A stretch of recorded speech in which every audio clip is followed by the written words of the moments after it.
Arrêtez tout de suite d'utiliser des MCP si vous voulez pas brûler tous vos tokens sur Cloudcode ou Codex. Les MCP, c'est fini pour l'utilisation pour des agents IA ou quand tu fais du vibe coding. Pourquoi? Je vais te l'expliquer ici. Je vais te montrer une alternative, ce qu'on appelle du coup les CLI. Un autre moyen d'utiliser des outils pour l'IA beaucoup plus puissants et beaucoup moins consommateurs en token. Regarde par exemple ici, j'ai utilisé 3 CLI différents, le Vinted CLI, Airbnb CLI et Notion CLI. J'ai pu aller chercher des vêtements sur Vinted directement depuis l'interface Cloudcode. Et j'ai pu aller sur Airbnb chercher des nuits pour Bordeaux directement aussi. Et bien sûr, Notion CLI, j'ai pu aller chercher toutes mes dernières vidéos YouTube que j'enregistre sur Notion. Et ça remplace 2 MCP Notion, plus un scrapping Vinted maison, plus une recherche Airbnb manuelle.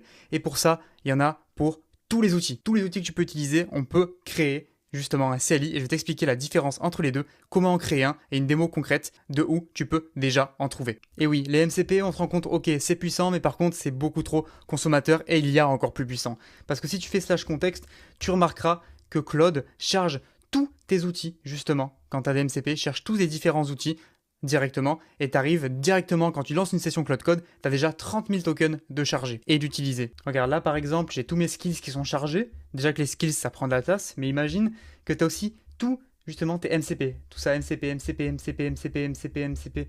Et là, si tu as beaucoup d'MCP comme moi, tu peux directement en lançant une session avoir 60 000 tokens déjà utilisés. Pour moi, 79 000 déjà sur 150 000 d'utilisation avec une grosse partie qui vient des MCP. 240% des tokens que j'utilise, ça vient des MCP. Donc imagine ce que ça fait directement quand tu as un abonnement pro, max ou quoi, tous les tokens que tu perds. Et bien là, c'est l'astuce que je vais te donner, comment contrer ça pour tous les outils. Mais bon, déjà, toi, je pense que tu sais ce que c'est MCP. C'est en gros l'IA qui se permet de se connecter à plein de différents outils. C'est un peu la métaphore du USB-C. Tu branches à l'IA un MCP et d'un coup, tu as accès à tous les outils de Notion. Donc, les outils de Notion, ça peut être quoi? Rechercher des pages, mettre à jour des pages, créer des bases de données. Tout ça, c'est des outils MCP. Ou Gmail, créer un email, mettre un email en draft, catégoriser un email. Tu peux faire ça pour pratiquement tous les outils. Pratiquement aujourd'hui, tous les outils ont un MCP. Et d'ailleurs, tu peux en créer toi-même des MCP, mais c'est plus compliqué. Mais bien sûr aussi, il y a d'autres méthodes pour que du coup tes agents se connectent à des outils. Donc déjà, première méthode, tu sais, c'est la fameuse API. Donc là, c'est des requêtes API très simples. Sauf que ça peut être très consommateur en token, donc la plus consommatrice. Ensuite, tu as le MCP. Le MCP, lui, ça va charger tous tes outils et c'est du JSON. Donc déjà que ça va consommer énormément de tokens quand tu vas charger tous tes outils MCP. Quand tu vas l'utiliser, ce sera aussi très consommateur en token. Et le CLI, lui, tu verras qu'il consomme quasiment rien. Parce qu'en gros, c'est sur le moment que l'IA décide quel outil, quelle requête faire grâce au CLI. Je vais t'expliquer ce que c'est le CLI juste après. Pour l'instant, on n'a vu que le nom, mais je vais t'expliquer. Le CLI consomme 25 fois moins cher de tokens que l'API et 17 fois moins que le MCP, voire plus selon. Ça peut aller jusqu'à 35 fois moins. Donc c'est complètement énorme. Et oui, ici ça consomme beaucoup de tokens parce que tu as l'outil directement, mais tu as aussi justement la description de l'outil, de qu'est-ce que fait l'outil. Donc outil plus description de l'outil. Si c'est un MCP qui a beaucoup d'outils, tu consommeras énormément de tokens et ça c'est pas bon. Qui dit plus de consommation dit tu payes plus, mais surtout dit beaucoup plus d'hallucination au niveau de Cloud Code et un Cloud Code beaucoup moins performant, Cloud Code ou Codex. Et oui, le serveur MCP consomme beaucoup trop. Il charge tous ses outils et tu te retrouves avec plein d'outils, des tokens consommés à foison, c'est horrible. Alors qu'ici, le CLI, lui, c'est un résultat qui est instantané. Donc le CLI, qu'est-ce que ça veut dire? Ça veut dire Command Line Interface. C'est-à-dire qu'on parle à un binaire local en ligne de commande. On ne parle pas à un serveur, on parle par ligne de commande. L'agent, il découvre les commandes au besoin. Donc ton terminal, ton Cloud Code va exécuter des commandes pour appeler des outils. Et va consommer beaucoup moins de tokens. Ici, on est à 65 fois moins de tokens. Après, ça dépend justement du serveur MCP que tu prends. Donc là, on consomme beaucoup moins. Donc des exécutions de lignes de commande spécialement conçues pour tous les agents OpenClaw, Hermes, Google, CLI, Cloud Code, Codex, pour tout. Mais quand savoir quand tu dois utiliser un CLI? Après, bien sûr, on verra comment construire, ne t'inquiète pas pour ça. Déjà, est-ce que tu construis un agent local qui paye au token? Non. Non, tu prends de l'API direct, parce que l'API c'est déterministe, c'est d'un point A à un point B, requête, c'est tout. Ok. Par contre, si tu utilises un agent, comme j'ai dit juste avant, si tu utilises un agent, alors oui, est-ce que le site a une API publique? Alors, parfois, même sans API, tu peux créer justement un CLI, c'est ce que j'ai fait avec Vinted. Est-ce qu'il a une API publique? Oui. Est-ce que plusieurs apps ou clients partagent cet outil? Oui. Donc là, tu utilises par exemple un MCP. C'est ce qu'utilisent les SaaS en général, parce que le CLI, c'est pour les agents. Le MCP, ça va plutôt être utile si tu fais un SaaS, ok? Parce que tu as plusieurs apps ou clients qui partagent l'outil. Mais si par exemple le site OK a une API publique, mais est-ce que plusieurs apps ou clients partagent cet outil? Non. Donc là, tu utilises un CLI. Parce que du coup, tu construis un agent qui paie au token, qui a une API publique, oui. Et voilà. Et après, tu as le cas, bien sûr, hop, le site a une API publique, non. Bah là, tu utilises un CLI parce que justement, grâce au CLI, tu peux remplacer une API publique. C'est exactement ce que j'ai fait sur Vinted. Je te montrerai comment j'ai fait. Ça peut être très pratique. Et Airbnb aussi. Sans connexion en plus. Tu verras que Vinted, c'est un peu plus compliqué et qu'on peut faire ça avec tous les outils. Imagine la puissance de ton agent qui a accès à tous les outils. C'est super puissant. On va utiliser un outil secret. Et l'outil secret, justement, enfin l'outil, le site, c'est Printing Press. Printing Press, c'est ce qui va te permettre justement de créer tes propres CLI, mais aussi de récupérer des CLI qui existent déjà. Parce que ça, c'est une bibliothèque aussi de plein de CLI qui existent. Tu vois ici, OpenRouter, eBay, Yahoo, Firecrawl, etc. Whoop pour les montres, justement la montre que je porte à la main juste ici. Je ne l'ai pas encore installé celui-là, donc je me ferai un plaisir d'aller l'installer plus tard. Et tout ça. Tout ça, et t'en as plein. J'en avais 50 quand j'en parlais dans ma dernière vidéo YouTube. Là, il doit y en avoir un petit peu plus. Et on va aller directement en récupérer, mais on va aussi en créer nous-mêmes. Et je vais te montrer comment faire. Donc déjà, très simplement, il va falloir que tu installes tout ça. Bah, tu as déjà tout qui est ici et qui t'explique comment l'installer. Il t'explique comment l'installer, c'est très simple. Tu vas juste tout copier. Hein. On va pas s'emmerder, entre guillemets. Je reviens ici, je fais /clear, commande justement pour clear la discussion. Et là, je lui dis ça, je lui dis du coup, installe Printing Press, et tous les skills. Donc là, ça va installer Printing Press et tous les skills, des skills qui permettent de créer justement les CLI, mais aussi le starter pack, parce que bien sûr, il y a déjà des CLI déjà configurés à l'intérieur de ce que vous allez installer, donc sûrement du Notion, etc. Moi, je l'ai déjà justement installé, donc ça va juste me dire que je l'ai déjà installé, mais pour vous, ça va vous installer tout de zéro. Donc là, directement, ça y est, c'est installé. Le binaire Printing Press a été installé. Les 4 CLI Starter Pack ont été installés. Donc Recipe, Goat, je sais pas ce que c'est. C'est CLI avec 4 skills, parce que bien sûr, chaque CLI est aussi un skill Cloud Code ou Codex que tu peux utiliser, qui explique comment utiliser les CLI, très simplement. Et le repo CLI Printing Press a été cloné. Donc tout a été fait, c'est super. Et justement, tu vas devoir aussi installer Go au préalable. Mais t'inquiète pas, quand tu copie-colleras tout ça, il va te dire justement d'installer brew install Go. Ok, si t'as pas brew, bah t'installes brew. Ok, pas de souci pour ça. Tu vas taper cette commande. Donc après, avec Cloud Code, tu discutes et va t'installer ça très facilement. Hein, c'est très facile. Il faut l'exécuter dans une ligne de commande, donc dans un terminal. Donc ici, allez ici et taper brew install Go. Donc moi, dans tous les cas, je l'ai déjà. Ok, je l'ai déjà. Donc c'est pour ça que je vais pas le faire. Là, hop, je quitte. Voilà. Très simplement, le faire dans un terminal. Claude va vous guider pour le faire, c'est très facile. Et si tu as un bloquant, n'hésite pas à me dire dans les commentaires. Mais c'est pour ça que je n'explique pas ici, parce que c'est très très simple. Ensuite, là, ça y est, on a tout installé. On peut créer des CLI et on peut aller les utiliser directement. Donc moi, ce que je vais faire, ok, très simplement, je vais te montrer comment créer le Vinted CLI et ensuite le Tally CLI. Et après, j'en ferai par exemple d'autres, peut-être le Firefly CLI. Firefly, c'est un logiciel qui prend des transcriptions d'appels, de rendez-vous. Donc là, qu'est-ce que je peux faire? Je vais commencer par le Tally CLI. Tally, c'est quoi? Je vais te montrer rapidement ce que c'est. Tally, c'est un logiciel qui permet de récupérer justement des soumissions de formulaires. En vrai, ok. Donc j'ai des formulaires, moi je récupère, je fais mes lead magnets avec ça. Ok. D'ailleurs, tu peux aller en description, j'ai créé plein de CLI prêts à l'emploi, donc tu peux aller les récupérer. Tu auras juste un formulaire comme ça à remplir. C'est très rapide, c'est le 3e lien en description. Donc là, Tally, il y a un MCP, mais ça consomme énormément de tokens. Donc ce que je vais faire, c'est que je vais en créer un CLI. Donc c'est très simple. Je peux vous montrer à quoi ça ressemble un formulaire, un Tally. Tac, c'est très très simple, c'est des formulaires. Voilà, très simplement, c'est ça, tout simplement. Donc là, je retourne directement ici et je vous dis justement, on va créer ensemble le CLI pour Tally et le tester. Donc là, on va explorer la commande Printing Press pour comprendre comment générer un nouveau CLI à partir de l'API Tally. Parce que ça va utiliser l'API Tally pour générer. Ça peut aussi ne pas utiliser d'API, mais dès qu'il y a une documentation API, c'est encore plus simple. Donc là, yes, faites yes, allow, etc. Tally n'est pas dans le catalogue de Printing Press, c'est pour ça que je le crée moi-même, parce que s'il y a des trucs qui ne sont pas dans le catalogue, vous devrez le créer justement vous-même. Donc là, ça va directement aller chercher, déjà créer justement le skill, ça va directement chercher s'il n'y a pas un skill existant, donc il n'existe pas de skill non plus. Donc là apparemment il y a quelque chose qui existe déjà, peut-être que je l'avais déjà peut-être installé, donc là on s'en fout, on part de 0. Comme ça tu vois la construction complète du fameux CLI. Et ça tu peux le faire du coup avec tous les outils, c'est ça qui est très puissant. Tu peux le faire avec même des trucs au hasard, hein, Le Bon Coin, comme tu avais eBay tout à l'heure, tu peux le faire avec tout. Netflix, c'est très marrant de dire ça, mais tu peux. Donc là, ça consulte la documentation de Tally pour aller directement récupérer les endpoints, les différents endpoints. Donc les endpoints, c'est quoi? C'est simplement la documentation API, quelles requêtes on peut envoyer pour aller récupérer des informations, donc pour aller récupérer les personnes qui m'ont répondu à mes formulaires, pour aller récupérer, pour lister mes formulaires. Ça peut servir par exemple pour me faire un agent qui automatiquement vient me chercher les personnes qui ont mis les réponses dans le formulaire, mis leurs emails, leur numéro de téléphone, et qui me les upload tous les jours automatiquement dans Brevo, dans mon logiciel d'emailing. Et ça, c'est un exemple que j'ai développé directement. Et c'est peut-être pour ça que j'avais déjà installé le Tally CLI.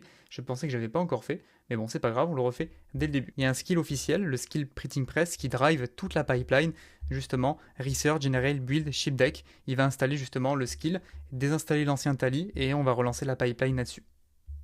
D'ailleurs, si tu t'intéresses à Cloud Code, à Codex, à l'agentique en général, au vibe coding ou bien au vibe business, un nouveau terme qui arrive sur le marché, je te conseille d'aller voir le deuxième lien dans la description qui te redirigera vers notre formation Cloud Code et agentique. Si tu as envie de construire n'importe quoi avec Cloud Code, va directement voir notre formation, tu ne seras pas déçu. Ça y est, il a supprimé l'ancien Tally, CLI, maintenant il lance le skill Printing Press, donc c'est un skill qui est installé directement sur mon ordinateur, Printing Press, pour directement utiliser, créer le nouveau CLI Tally. Donc là, c'est quelque chose que je fais avec Cloud Code, mais on peut très bien le faire avec Codex. Et là, tu as le système de tasks normalement qui se lance et qui te dit ce qu'il va faire. Résolution spec doc, il va du coup regarder s'il n'y a pas déjà la clé Tally qui existe, le research brief, absorb gate, bon pour eux c'est des termes un petit peu techniques, génération CLI, build feature prioritaire, doc food test, promote to library archive. On y va, let's go, hop. C'est parti. Voilà. Ensuite, il te demande s'il peut utiliser justement un browser use pour aller chercher les endpoints à Tally qui existent. Donc API. Donc là, tu dis oui, non, oui, et bien sûr, il faudra la clé API de l'outil, du logiciel. Voilà, CLI fonctionnel, 4 interfaces, forme les formulaires, submission les submissions, webbook les webbooks, workspace les espaces de travail. Donc vous l'aurez compris, ce CLI, ça consomme beaucoup moins de tokens au niveau justement du MCP parce que ça découvre la requête avant de la faire, juste avant de la faire bien sûr, parce qu'elle en a besoin, ça utilise que la requête dont elle a besoin, alors que le MCP ça liste tout et après ça choisit avec toutes les descriptions. Et aussi, le seul truc que ça consomme, c'est qu'on va utiliser un skill. Vous voyez ici par exemple ça parle du skill pp tally. Le skill pp tally va dire comment utiliser le CLI. Et le skill ça consomme rien par rapport à un MCP entier, avec tous les outils, toutes les descriptions. Voilà la différence. Voilà, tally généré et testé en live, ça a installé justement le CLI, le Tally PP CLI, comme Printing Press, le skill global PP Tally, les 4 interfaces, Form, Submission, Workspace, Webbook, apparemment non, parce qu'il faut le plan Business Tally, moi je suis en plan Pro, validation, donc là on peut lui dire par exemple combien de nouvelles soumissions, combien de formulaires j'ai et de soumissions au formulaire total. Et là, ma requête va faire qu'il va utiliser le CLI, pas le MCP, donc déjà consommer moins de tokens. Donc là, 50 formulaires avec 42 publiés et des autres sont en brouillon apparemment. Donc là, vous voyez ma clé API, parce que c'est la clé API, mais c'est pas grave, j'enlèverai, je la supprimerai juste après, c'est pas grave. Il y a plus de 50 formulaires, maintenant il va paginer justement tout ça. Donc là, c'est des requêtes, il fait des requêtes. Voilà, 90 formulaires, 8750 soumissions à mes formulaires. Et dis-moi ce que je veux faire avec. Je pourrais très bien aller chercher justement, déjà toutes les emails, les vrais emails, les exporter, les mettre justement comme j'ai dit dans mon logiciel d'emailing, c'est très pratique pour ça. Voilà, un agent IA peut se déclencher tous les jours pour le faire. Hop, après il me rédige un email newsletter et avant de poster l'email de newsletter, créé aussi grâce à un agent IA, il me range tous mes emails. Donc c'est comme ça que j'utilise aujourd'hui un exemple d'un agent que j'ai sur Cloud Code, notamment sur ce Mac Mini que vous voyez ici, vous voyez pas mais il est là. Sur Mac Mini, j'ai des agents qui tournent et j'en ai un justement exprès agent newsletter, agent création de contenu dont un skill de newsletter. Mais là maintenant, on va créer par exemple celui de Vinted. Créons maintenant le CLI Vinted. Supprime l'actuel. Donc, pour ça, je vais faire /clear, prendre une autre discussion pour consommer moins de tokens. On peut faire /compact aussi.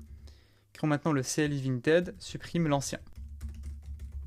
Donc là, c'est une manipulation un peu plus différente. C'est pour ça que je te conseille de continuer à regarder cette vidéo jusqu'à la fin. Parce que pour ce cas-ci, j'ai fait exprès de prendre ça. Je vais devoir directement aller chercher des cookies dans le navigateur. C'est un des rares logiciels, justement, qui demande des cookies et des tokens qui expirent quelquefois. Mais bon, ça marche quand même. C'est juste qu'il faut aller chercher des tokens, contrairement aux autres, comme Airbnb, Le Bon Coin, Booking, etc. Donc là c'est bon, ça a supprimé l'ancien Vinted CLI. Maintenant directement, Vinted n'a pas d'Open API public, il faut capturer les requêtes, soit utiliser un outil browser.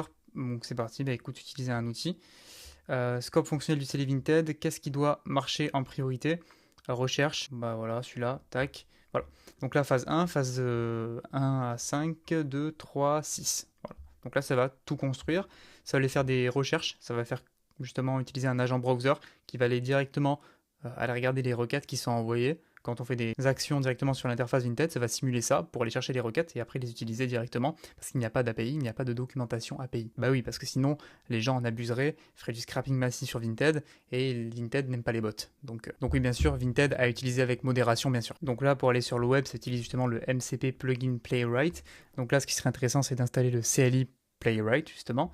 Donc là, ça va sur Vinted, hein, vous voyez, ça va sur Vinted. Hop, vous le voyez pas, je vous le fais afficher ici. Ça va sur Vinted directement. Donc là, ça va faire des actions sur Vinted pour aller chercher justement les différentes requêtes qui sont faites lorsqu'on parcourt l'interface, lorsqu'on fait des recherches, qu'on clique sur des produits, etc.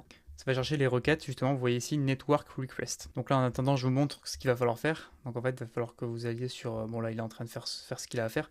Il va falloir que vous y allez directement, hop, sur Vinted, par exemple. Vinted, tac, je vais ici. Et là, par exemple, je vais faire...